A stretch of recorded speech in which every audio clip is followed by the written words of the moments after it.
In this video, you'll learn a simple rule to prioritize effectively and multiply your results. Hey everyone, great to have you back. If you're new to the channel, welcome. I'm Jack, a business analyst and YouTuber living in Ireland who creates videos to help you set and achieve your goals. So today we're talking about the 80-20 principle, which you can use to prioritize your tasks and identify which ones you should be focusing on in order to make the most of your time and give you as much value as you possibly can. The 80-20 principle, also known as Pareto's Law, was first coined by Italian economist and philosopher Vilfredo Pareto. So whilst observing the pea plants he was growing in his garden, he realized that 80% of the healthy pea pods that he was producing were only produced from 20% of the plants. This imbalance kind of got him thinking, and he started to see similar imbalances elsewhere in life, such as in businesses and personal life and all sorts of other places. Other studies also sort of confirmed this idea. Perhaps one of the more notable places that has documented this principle is in Richard Koch's book, The 80-20 Principle,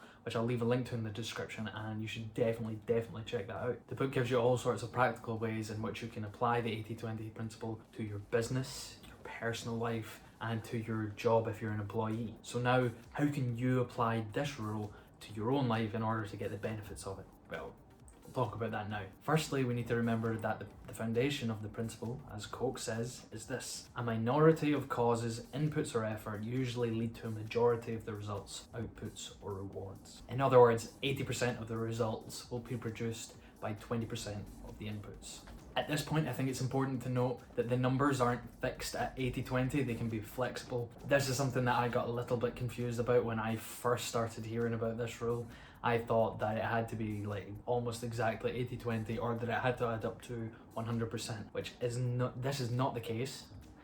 The numbers can be 70-20, 70-30, 70-40. The main point to take away is that there is an inherent imbalance and that there is a small amount of inputs that are giving rise to a very large output. When we understand this, we can start applying it to our own lives. So if you're a business and you're seeing that 80% of your profits are coming from 20% of your clients or 20% of your products, focus on maximizing the time you spend on these clients, these products. Try and sell more of these to these people, and focus less of your time on the low value products, the clients that cause you more trouble but don't provide you with that much value. This is going to multiply your returns on your effort and give you the absolute maximum value you have for your time. If you're an employee, think about what produces most of your results. What tasks specifically give you the most results or produce most value to your organization? Try and focus on these tasks rather than lower value tasks that might have to be done but are not anywhere near as important as the high value tasks that actually give you tangible results. Try to automate these unimportant tasks,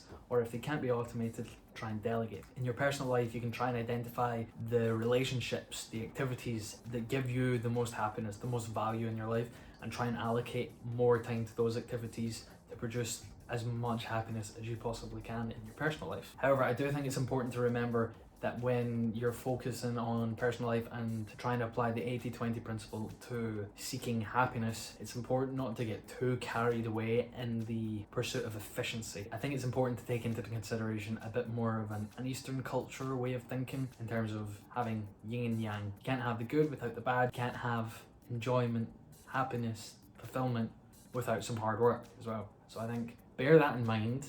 Don't expect to only enjoy yourself all the time. There's going to be some hard work required. The whole point is to try and allocate more time to being happy, or to get the work-life balance correct so that you enjoy your work as much as you're enjoying being out of work, doing the social things, spending time with friends and family, and so on. As well as wanting to increase the amount of time we spend on the good things, it's also important to consider the other end of the scale, and that's thinking about the bad things. What are we sinking our own time into that isn't providing us with much value, or is actively taking away from happiness or productivity or value that we could get otherwise? Think about these things, try and identify what they are, and ideally what you want to do is think, can you cut these out completely? Is it viable to cut these out completely?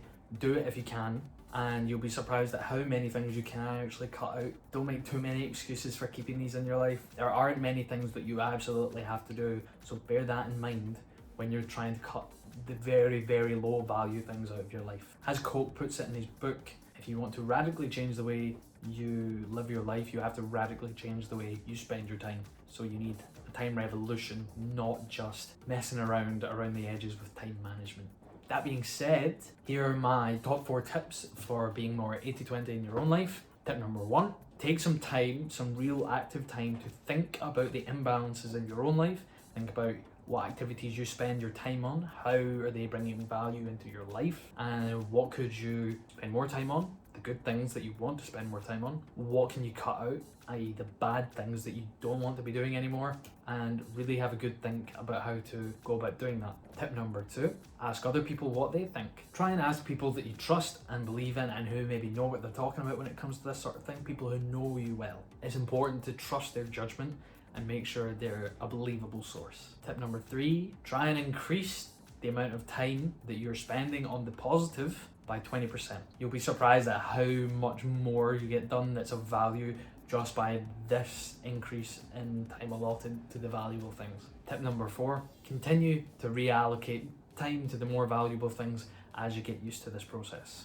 So go on and give them a try. There's some pretty basic tips, but they will help you a lot if you pick and choose which ones you can apply and just do them in your own life, and don't be afraid to get started. Lastly, my little bonus tip for you guys in this video is this. For those of you who may struggle to brainstorm and think about the inherent imbalances in your own life like I did, there are ways in which you can go about helping yourself brainstorm. So I'm thinking about how I can better spend my time, but I quite often have a struggle with brainstorming things like this. I quite like to focus on details and things rather than being quite an abstract thinker. So what I'm trying to do to help me get past this mental block and to think more effectively about where the areas of imbalance are in my own life. So what I found helpful is giving your mind space. I've come to realise that I need to give my subconscious a bit of time to catch up with me and give myself space to let it have an output and come up with ideas. And the way in which I go about giving my subconscious an output is you need to give it time and space to process things without any distractions. I do this in several ways. Number 1, going out for walks and preferably leaving my phone off.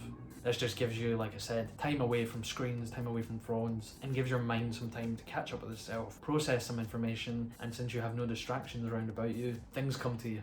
The second way is meditate. There's a lot of benefits to meditation. I'll leave a link in the description to some articles that will help explain that, so check those out. I've been meditating for a while now, and when I am meditating, I find that the quiet and the mental space that comes with meditation really lets your subconscious work, and the gears get going, and some ideas just to start to accumulate and start to come to mind because you give your mind that space. Personally, I use an app called Simple Habit. It's completely free to download, but if you're not interested in that, you can also just do meditation by yourself. Set a timer for like 5 minutes to get started and just do that. I hope you're as excited to try the 80-20 principle in your life as I was to try it out in mine. When I was reading the book, I was so buzzed, so psyched to try it the whole way. If you did enjoy the video, make sure to leave a like and drop a comment letting me know what you liked and how you're going to use the 80-20 rule in your life, and subscribe to the channel. I really appreciate it, and it means you won't miss any of my videos in the future. Also, I'm sure you'll enjoy this video over here that I made about setting deadlines effectively using something called Parkinson's Law, so be sure to check that out as well. See you in the next one, team.